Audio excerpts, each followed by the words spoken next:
The banker laughed when Ruth Calder spent her last money on 80 unwanted pigs. By noon, Martin Voss was standing at her fence, telling her the animals would eat her broke before the bank ever had to take the farm. The back lot was dry. The old well was gone. The appraisal said the land was barely worth keeping.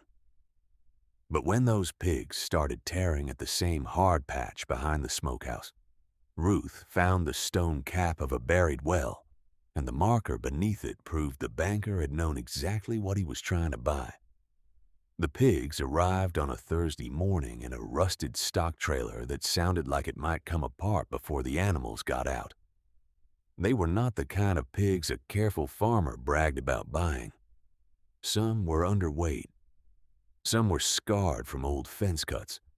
Some were too loud, too muddy, too restless, and too quick to test every weak board Ruth Calder had nailed into the back pen.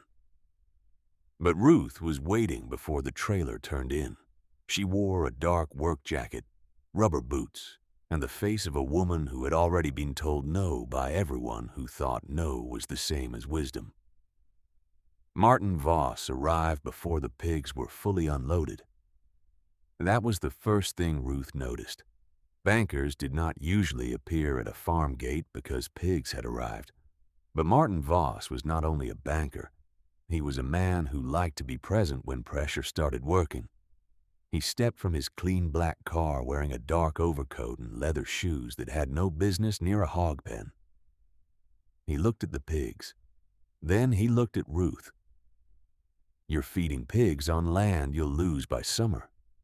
Ruth kept her hand on the gate latch. "They're mine until then." Martin smiled. It was not a warm smile. It was the kind of smile people used when they believed the ending had already been written. "If you had listened last month, this would be easier. The back lot is dead ground. Dry, rough, no working well, no serious value. Sell it now and you can keep the house parcel." Ruth looked past him toward the old smokehouse and the fenced lot beyond it. "That back lot was my grandfather's first pasture. And now it is sentiment with weeds on it." The pigs squealed behind her, fighting over a trough. Martin glanced at them and laughed.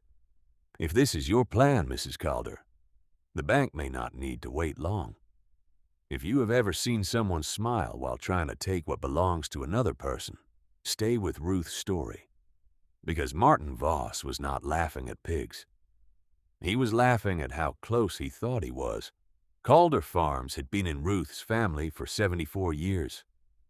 Her grandfather, Abel Calder, had bought the first 80 acres after the war and added the back lot later when everyone else said it was too rocky and too dry to bother with. Abel had never agreed with easy opinions. He believed land could look useless until someone understood what it was holding. Ruth's father had run the place after Abel died. Then Ruth came back when her father got sick, thinking she was returning for one season. One season became two, then a funeral, then debt. Then Martin Voss sitting at her kitchen table with a folder and a soft voice, explaining what a woman could keep if she was willing to let go of the right things. The back lot was what he wanted her to let go. 23 acres behind the smokehouse, hard ground, old fence, scrub cedar, a collapsed shed, a patch of bare dirt where nothing grew. Martin called it worthless. But he had called it worthless too often. That was what made Ruth suspicious. People did not repeat the truth that many times unless they were trying to bury something under it. So when a failed hog operation 2 counties over sold off its remaining pigs for almost nothing, Ruth bought 80. Not because she needed pigs, not because she had room in her accounts for feed, because pigs rooted where the surface lied. They turned soil. They found soft places. They worried at buried edges.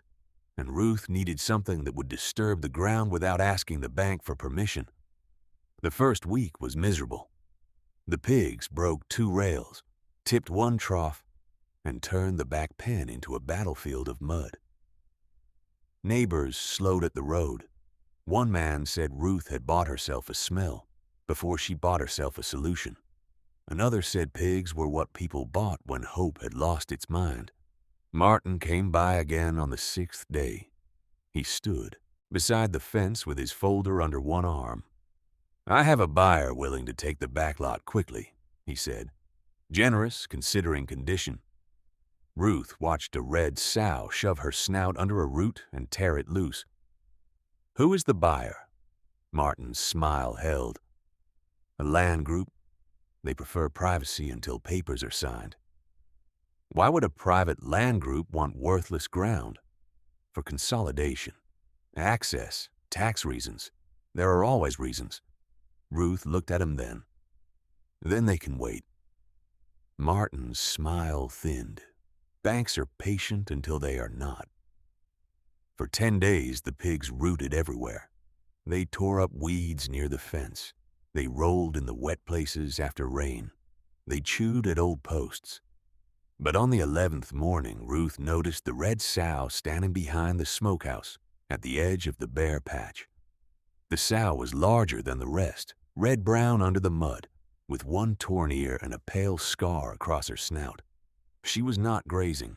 She was not looking for feed. She was digging, not wide, deep. Her snout hit the same place again and again. By noon, 3 more pigs had joined her. By evening, the hard patch behind the smokehouse was torn open along one side, and Ruth could see that the soil beneath the top layer was not ordinary dirt.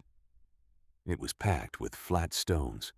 The next morning, the red sow went back to the same place. So Ruth went with her. She struck the ground with the handle of a shovel. Most of the patch gave a dull thud, but near the place where the sow had been digging, the sound changed. Hollow. Ruth struck it again. Hollow. She knelt, brushed away loose dirt, and found the edge of a flat stone. It was too smooth to be natural, too level, too deliberate. That night, Ruth opened the metal filing cabinet in her father's old office. Inside were tax papers, seed receipts, machinery manuals, and a bundle of envelopes tied with baling twine. The envelopes belonged to Ruth Calder. His handwriting was square and hard-pressed, as if he expected paper to argue with him. Ruth searched for 2 hours before she found a folded note tucked inside an old property map, north well-capped behind smokehouse. "Do not sell back lot until water rights are checked." Ruth read it once, then again. Then she sat down because her knees had gone weak. North well, behind smokehouse. Do not sell. Drop your city in the comments if you believe old family papers can still protect what people try to steal. At sunrise, Ruth went back to the bare patch with Abel's map in one hand and a shovel in the other. The red sow was already there, mud on her snout, torn ear flicking, waiting like she had known Ruth would finally catch up. Ruth dug by hand first, topsoil, packed clay, flat stones. The pigs had loosened one side enough that she could pull the first stone free. Under it was another, then a curved edge, then an iron ring so rusted it looked like part of the earth. Ruth wrapped both hands around it and pulled. It did not move. She dug around it for another hour. By mid-morning, she had uncovered a round stone cap, fitted over a brick-lined opening. The cap was old, heavy, and sealed with packed soil around the rim. Not gone, not collapsed, capped. Ruth stood back and stared at it. Martin had said there was no well. The appraisal had said there was no working water source, but her grandfather had written one sentence the bank never expected her to read. By afternoon, Ruth called Dale Mercer, a retired well man who had known her father. Dale came with a pry bar, a tripod, and the serious silence of a man who understood old wells deserved respect. He examined the stones, then the brick, then the iron ring. "Who told you this was gone?" he asked. "The bank appraisal." Dale looked toward the road. That appraisal was either lazy or bought. Together, they lifted the cap just enough to inspect beneath it. Cold air rose from the dark. Then the smell of water. Not rot, not sewage. Water. Dale lowered a light. Brick lining descended into the earth, damp but intact. Far below, the beam trembled on a black surface. "Well's holding," he said. Ruth closed her eyes. For the first time in months, she let herself breathe. Then Dale said, "There's something else." On the underside of the stone cap, half covered with mineral stain, was a small metal plate fixed into the old mortar. Dale wiped it carefully. Stamped into the plate were letters and numbers, not decoration, not a maker's mark, a water rights marker. Ruth took a photograph before the light shifted. Dale looked at her. "You need the county records office before you talk to the bank again." Ruth did not call Martin.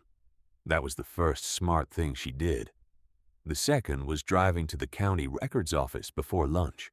Nora Pike worked behind the land records counter and had the calm eyes of someone who had watched too many people discover too late what paper could do. Ruth showed her the photograph, then Abel's note, then the old property map.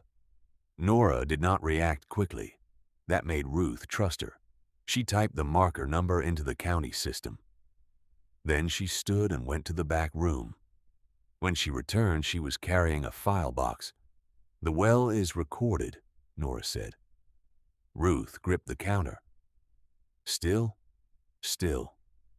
The water right was never abandoned. It is attached to the back lot and predates the current zoning map. Ruth stared at her. What does that mean? It means that land is not dry, useless acreage. It means any sale should disclose the recorded well and water right.